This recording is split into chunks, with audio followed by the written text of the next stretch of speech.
The widow bought a cabin with all her money, but she never imagined that the feared Apache was there. The widow bought a cabin with all her money, but she never imagined that the feared Apache was there. Eleanor Hayes had never imagined herself standing in the middle of a forest with only a single cabin as her home. For years, she had saved every penny she could, pinching and scraping and denying herself even small luxuries, all for this dream. After her husband passed away, the city felt hollow. The crowded streets, the endless noise, and the monotony of office life pressed down on her. She wanted to disappear, to find a place where the air was clear, the trees whispered secrets she could understand, and the mountains held no witnesses to her grief. When she first glimpsed the cabin through the tall pine trees, her heart lifted. It was small but solid, built of dark wood that had weathered the years without complaint. Smoke curled lazily from the chimney, and the windows reflected the morning sun in a way that made it seem alive. Eleanor stepped closer, feeling the crunch of leaves and twigs under her boots. She carried nothing but a small suitcase, a bag of food, and a pocket full of dreams. The door opened easily, as though it had been waiting for her all this time. Inside, the cabin smelled faintly of wood and earth. A hearth dominated one wall, empty now, but she imagined firelight dancing across it. The furniture was minimal but sturdy: tables, chairs, a small bed with a worn quilt. It was the kind of simplicity she had been longing for, a place to breathe, to think, to grieve, and eventually to heal. Eleanor unpacked slowly, each movement a small ritual of claiming the space as her own. She placed her few belongings in drawers, hung a coat on a hook, and ran her hands along the smooth wood of the table. Everything felt peaceful, almost too peaceful. She smiled to herself, thinking that perhaps the world could be quiet after all. That night, as she lay under the quilt, she felt a presence. At first, she tried to dismiss it as the usual sounds of a forest: branches scraping against windows, owls calling in the distance, the soft rustle of small animals in the underbrush. But there was something different about it, a tension in the air that made the hairs on her arms stand. She held her breath, listening. A shadow moved outside the window. She froze, heart pounding. For a long moment, she thought of turning on a light, calling for help or fleeing. But something inside her told her to stay quiet, to watch, to wait. The shadow lingered, then melted into the darkness of the trees. Eleanor exhaled slowly, telling herself she had imagined it. She tried to sleep, but her mind was alive with questions. The next morning, she woke early, the sun spilling over the mountains like molten gold. She made tea and looked out the window. The forest seemed calm, almost welcoming. Birds chirped, a stream gurgled somewhere nearby, and the wind carried the scent of pine and wet earth. Yet she could not shake the feeling that she was not alone. She packed a small lunch and decided to explore the surrounding area, hoping the exercise would calm her mind. The woods were dense, full of life. Deer crossed her path silently, and squirrels chattered from the branches above. Eleanor felt a thrill of joy she had not known in years. The air was sharp and clean, filling her lungs with a kind of freedom she had only dreamed of. She walked for hours, following a winding path that led to a small clearing. There she noticed something unusual, a carefully stacked pile of firewood, too precise to be natural. She frowned. She was supposed to be alone. Her curiosity outweighed her fear. She stepped closer, inspecting the pile. Each log was cut neatly and placed with care. There were footprints in the dirt around it, too large and too deliberate to belong to a small animal. Eleanor felt a shiver run down her spine. Someone had been here, watching, preparing. But who? Over the next few days, Eleanor settled into a routine. She explored more of the surrounding forest, collected water from a nearby stream, and stocked the cabin with the supplies she had brought. But the sense of being observed never left her.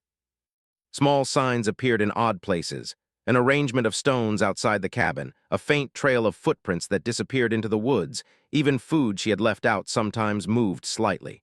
She spoke aloud, half in anger, half in fear. "If you're here, show yourself." It was on the 5th night that she saw him.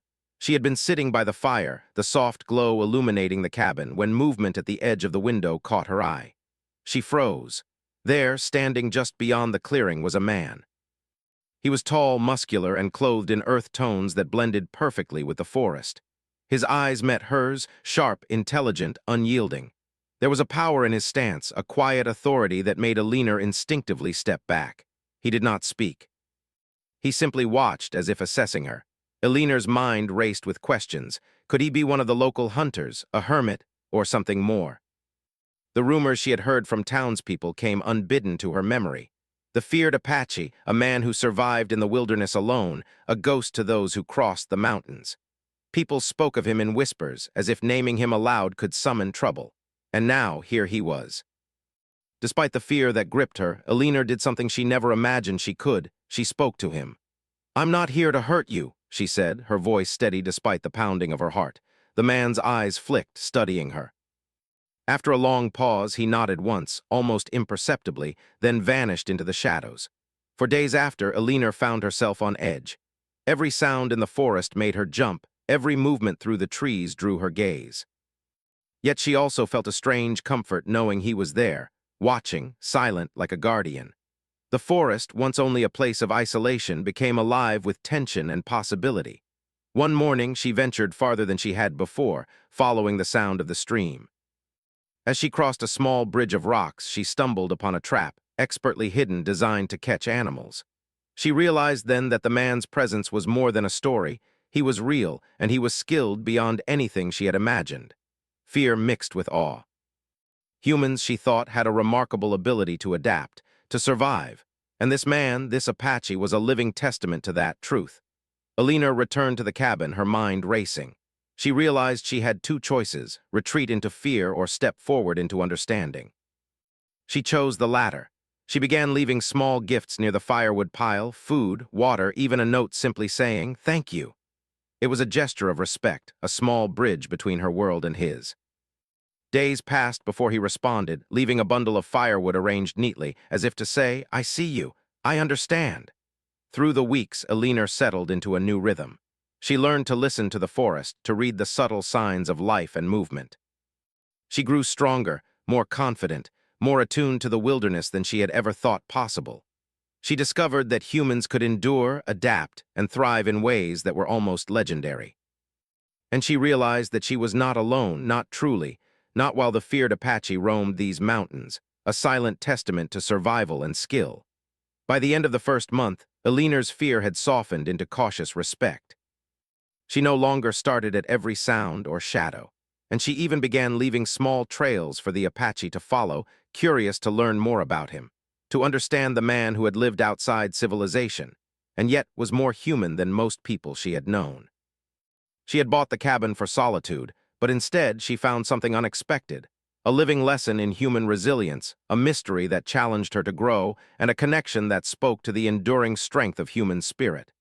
Elinor had come seeking peace. What she found was far greater, the chance to witness, to learn, and to become more than she had ever imagined. The forest was alive, the cabin was home, and somewhere among the pines, the feared Apache watched and waited, teaching her silently that humans were capable of more than anyone dared to believe. Elinor had begun to settle into a rhythm with the forest, her mind alive with curiosity and her body slowly attuned to its subtle demands. Every morning she woke before sunrise, listening to the soft rustle of the trees, the distant calls of birds, and the faint burble of the stream near the cabin. The forest was no longer just a place of mystery. It had become a teacher, showing her the ways of life that had thrived long before humanity had built cities and roads. She continued to leave small offerings for the man she had come to think of as the feared Apache. Food, water, a few notes written on scraps of paper, small gestures of respect. It was a silent conversation, and though she never saw his face in these moments, she felt a connection growing between them. Then one afternoon, as she wandered along a narrow path that twisted between the trees, she finally saw him close enough to study. He stood on a ridge above her, barely moving, as if he had been waiting. He was taller than most men, with broad shoulders and a lean, muscular frame. His hair was long and dark, tied loosely at the back, and his eyes were sharp, almost predatory, yet there was intelligence in them that startled Elinor. For the first time he spoke, though his voice was quiet and calm. "You wander far for someone who is supposed to stay in her cabin." Elinor froze, startled by the sound. I like the forest," she replied, trying to keep her voice steady. "It's peaceful." He descended slowly, moving with a grace that reminded her of the deer she had seen in the clearing. "Peaceful?" he asked. "The forest is not peaceful. It is alive. It has rules, and those who enter must follow them." Elinor nodded. "I want to learn." For a long moment he studied her, his eyes assessing every movement, every expression. Then he inclined his head slightly. "Perhaps you can." Over the next days, Alina began to see the man not as a threat, but as a guide. He taught her to read the signs of the forest, the subtle tracks that animals left in the mud, the way birds flew when danger approached, the sounds that indicated movement far beyond the reach of her eyes.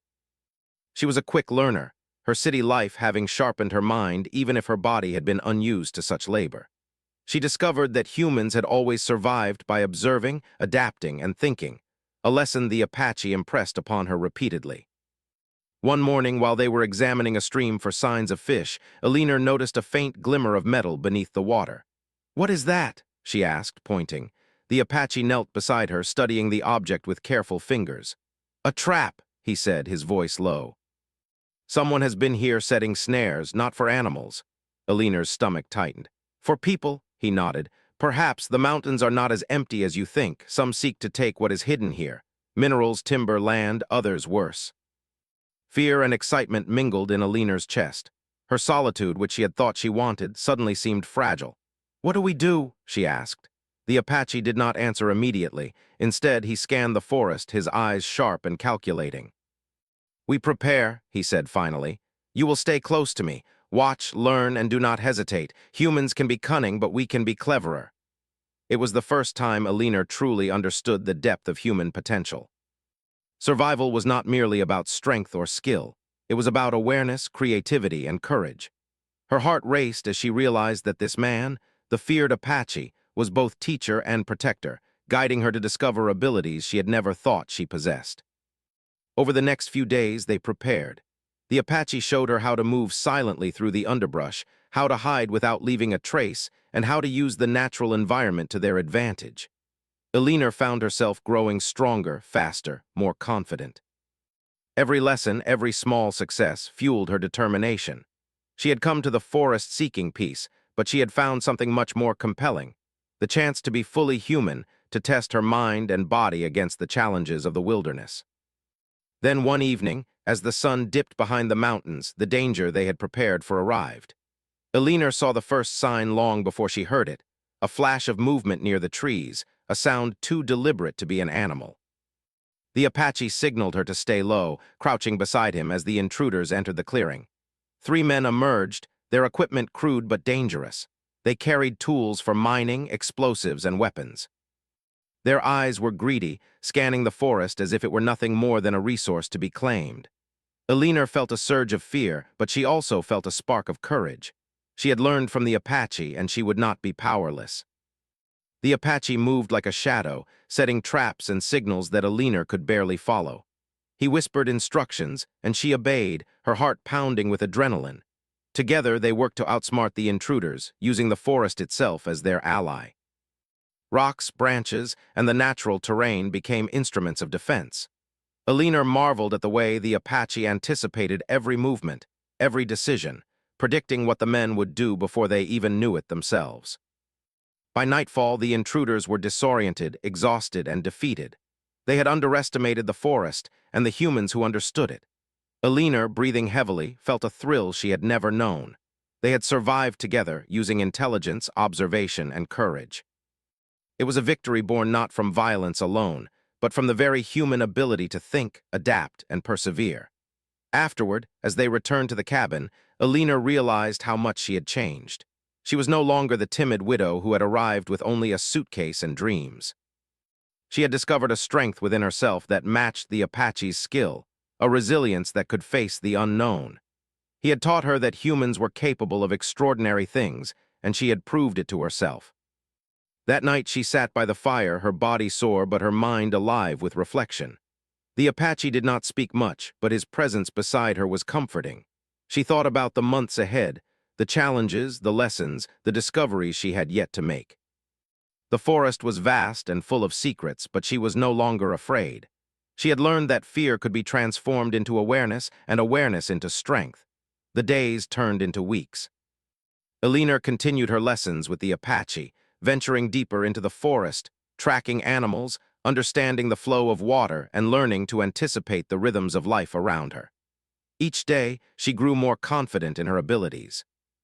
She learned to move silently, to find food, to signal without words, and to protect herself. She marveled at the skill and ingenuity of humans, the way intelligence, courage, and creativity combine to overcome even the most daunting challenges. One afternoon, while exploring a hidden valley, they discovered evidence that others had been there recently. Old campsites, discarded tools, and faint trails suggested that the forest was not as empty as Alina had thought. Humans are always searching, the Apache said quietly. They want to take, to control, to claim what they do not understand. That is why we must be vigilant. Alina nodded, understanding the truth of his words. The forest was not just a place of beauty and solitude. It was a place of survival, a test of skill and intellect. And humans, she realized, were remarkable not because of their strength alone, but because of their ability to observe, adapt, and endure. Over time, Alina began to anticipate the Apache's movements, learning to read the signs of the forest as he did. She discovered that humans had a unique ability to improvise, to combine instinct with reasoning, and to create solutions in moments of crisis. She felt a deep pride in herself, a recognition that the human spirit was capable of remarkable resilience. One night, as they sat by the fire, the Apache finally spoke more openly. "You have learned well," he said. "Most would falter, most would be afraid. But you have the mind and the courage to survive here. That is why I watch and why I stay. You are stronger than you know." Alina smiled, a warmth spreading through her chest. For the first time since she had arrived, she felt truly at home, not just in the cabin or the forest, but in herself. She had come seeking peace, but she had found something greater, a connection to the world, to life, and to the enduring strength of human potential. As she looked at the Apache, she realized that he was not just a protector, but a mirror. He reflected what humans could become when they embraced courage, ingenuity, and resilience. The mountains, once a place of fear and isolation, had become a place of growth, discovery, and respect. Alina knew that whatever challenges lay ahead, she and the Apache would face them together, proving that humans, when united with purpose and intelligence, could thrive even in the harshest environments. And so, as night deepened over the mountains, Alina and the feared Apache sat by the fire, two humans bound by respect, skill, and an unspoken understanding. The forest whispered around them, alive with secrets, but they were ready. Together, they were capable of anything. The forest had become Alina's world, and yet she knew that it was never truly safe. The intruders had been only a glimpse of the dangers that lurked beyond the mountains, drawn by greed, curiosity, or the simple desire to conquer what they did not understand. She and the Apache had survived together, learned together, and grown stronger together, but she could sense that the true test was still ahead. One morning, as mist hung low among the trees, Alina noticed unusual tracks near the cabin. They were larger than any animal, deep and deliberate, pressed into the soft earth as if warning anyone who followed. She studied them carefully, remembering all the lessons the Apache had taught her about observation, caution, and prediction. "Someone's coming," she said quietly when she returned to the cabin, where the Apache was already waiting, crouched near the doorway. He examined the tracks without speaking for several minutes. His eyes narrowed, scanning the forest beyond. "More than one," he said finally. "They are skilled. They know how to move without leaving much behind. This will not be easy." Alina's heart pounded, but she did not shrink back. She had faced danger before, and she had survived. She was learning that fear was not weakness. It was a signal to prepare, to be clever, and to act with purpose. "Then we prepare," she said. The Apache nodded, and together they worked quickly. They reinforced traps they had already set, camouflaged additional pitfalls, and marked safe escape routes. Alina moved with precision, her mind sharp and alert, thinking through every possibility. She realized that humans were remarkable in their ability to plan, adapt, and execute, especially when survival was at stake. Every instinct, every choice, every small act of reasoning mattered. By afternoon, the forest seemed quiet, deceptively so. Alina watched the trees, listening for any sound that did not belong, the snap of a twig, the brush of leaves, the faintest movement in the shadows. Hours passed, tension building with each heartbeat, until finally the intruders appeared. 4 men emerged from the tree line, their expressions hard, their eyes greedy, and their movements deliberate. They had weapons, tools, and determination, but Alina could sense that they were already nervous, aware that they were entering territory they did not understand. The Apache motioned for her to stay low. "Observe," he whispered. "Learn their patterns. They will make mistakes. Humans always do." Elena crouched beside him, her mind racing as she analyzed their movements. She noticed the way one man lagged behind, distracted by the forest. How another carried equipment carelessly, risking noise that could reveal their position. How a third glanced constantly around, unsure and impatient. She realized that, like her, humans were capable of brilliance but also of error. Survival depended on recognizing both. The first misstep came quickly. One of the men stumbled over a hidden root, the sound snapping through the silence. The Apache struck immediately, silent and precise. A trap was triggered, a net falling and ensnaring the man before he could react. Eleanor's heart pounded, but she followed his lead, moving with care, setting small diversions, shifting stones, and using the terrain to their advantage. The forest itself became an ally, every tree, rock, and shadow a tool for survival. The men tried to regroup, but Eleanor and the Apache were always ahead. They anticipated every step, every decision. Eleanor marveled at the skill and ingenuity required, not just physical strength, but intelligence, quick thinking, and adaptability. Humans had always survived through creativity, through understanding, and through resilience. She was experiencing it firsthand, realizing that every human challenge demanded both courage and cleverness. As the sun began to set, the intruders were disoriented, exhausted, and trapped in a small clearing that Eleanor and the Apache had prepared. The two of them emerged from hiding, not with weapons raised, but with authority and strategy. Eleanor stepped forward, feeling the power of her own intelligence and courage. She had learned that survival was not only about strength, but about presence of mind, careful observation, and the ability to act decisively. The men hesitated, realizing they had underestimated the humans they faced. They were beaten not by brute force alone, but by strategy, understanding, and the unity of two people who had learned to trust each other and their environment. Eleanor felt a surge of pride. She was no longer the timid widow who had arrived at the cabin months ago. She was alert, capable, and strong, fully human in the truest sense of the word. Once the intruders were driven away, Eleanor and the Apache returned to the cabin. The air was cool and crisp, the stars just beginning to pierce the evening sky. They did not speak much, there was no need. Eleanor's mind was alive with reflection. She had learned that humans could adapt to any situation, could think and act with intelligence, and could survive through determination and courage. The Apache had shown her that, but she had proven it to herself. Over the following days, Eleanor explored the forest further, no longer as a visitor, but as a participant.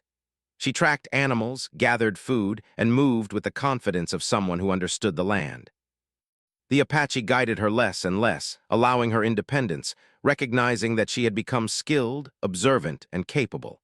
He had taught her the ways of the wilderness, but it was her courage and intellect that made her a survivor.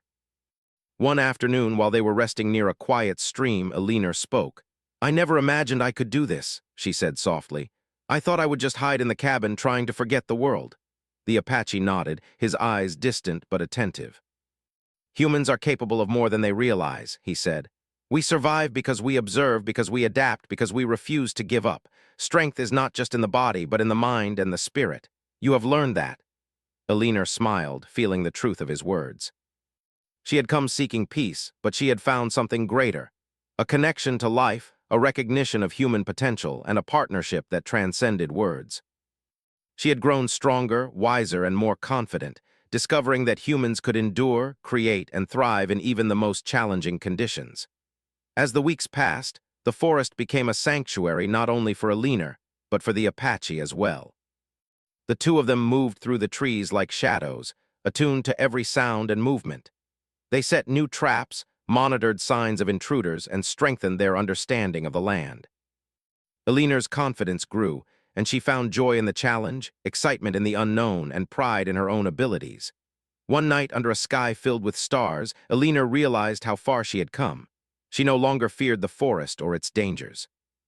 She had learned the value of observation, intelligence, and courage. She had discovered the power of human ingenuity, the strength of perseverance, and the resilience that had allowed humans to survive for millennia. She looked at the Apache who sat quietly beside her and understood that humans were not defined by their weaknesses, but by their ability to rise above them. The next morning, Alina noticed fresh tracks near the cabin, smaller this time. A child had wandered into the forest, lost and frightened. Without hesitation, Alina and the Apache set out to find the child. Alina's heart raced, but she felt no fear.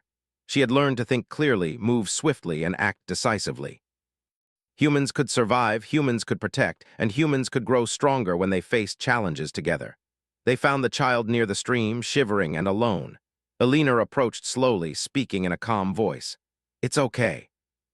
You're safe now," she said, extending her hand. The child looked at her with wide eyes, fear giving way to relief. Alina smiled, realizing that her knowledge and courage could help others as well as herself. The Apache watched silently, proud, but saying nothing. Alina understood that humans were remarkable not because of strength alone, but because of intelligence, courage, and empathy. She had faced fear, danger, and uncertainty, and she had emerged stronger, more capable, and more fully human. As they returned to the cabin, Alina reflected on the journey she had undertaken. She had arrived seeking solitude, but she had found a life filled with challenge, learning, and connection. She had discovered the power of human potential, the importance of courage, and the value of observation and intelligence. She had learned that even in the harshest conditions, humans could survive and thrive. By the time winter arrived, Alina and the Apache had formed a partnership built on respect, trust, and mutual admiration. They moved through the forest with confidence, prepared for any danger and capable of facing any challenge. Alina had grown into a woman of courage, intelligence, and skill. She had discovered that humans were capable of extraordinary things, and that she herself was living proof. The forest, once a place of fear and solitude, had become a sanctuary of learning, strength, and connection. Alina no longer felt like a widow hiding from the world. She was a human capable of surviving, thriving, and protecting others. The Apache had shown her the way, but it was her own courage and intelligence that had allowed her to grow, adapt, and become stronger. As the first snow fell, blanketing the mountains in white, Alina stood at the edge of the clearing, looking out over the vast forest. She breathed deeply, feeling alive, capable, and free. The forest was alive with secrets, challenges, and opportunities, and she was ready for them all. She knew that humans, when faced with adversity, could rise above it. They could survive, adapt, and thrive.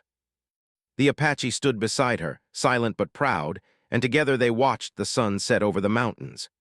Alina knew that she had found her place, not just in the cabin, not just in the forest, but in the world. Humans were remarkable, and she had discovered the strength, intelligence, and courage that made them so. The mountains, the forest, and the wilderness would always hold challenges, but Alina had learned that humans were capable of facing them and thriving. And so Alina Hayes, the widow who had arrived seeking peace, had found something far greater: courage, wisdom, connection, and the enduring power of human potential. She was no longer just a visitor to the forest. She was a part of it, a survivor, and a living testament to what humans could achieve when they embraced intelligence, courage, and the will to endure. The forest whispered around them, alive with life, secrets, and challenges. Alina smiled, knowing that whatever came next, she would face it with skill, courage, and the unshakable belief that humans were capable of extraordinary things. And in that moment, the feared Apache, once a legend, now a companion, nodded, as if acknowledging that she had become something remarkable. Together they stood in the fading light, two humans bound by respect, skill, and shared experience, ready to face whatever the world might bring. The mountains, the forest, and the wilderness were theirs, not because they had conquered them, but because they had learned to understand, adapt, and thrive. And in that understanding, Alina found her true home.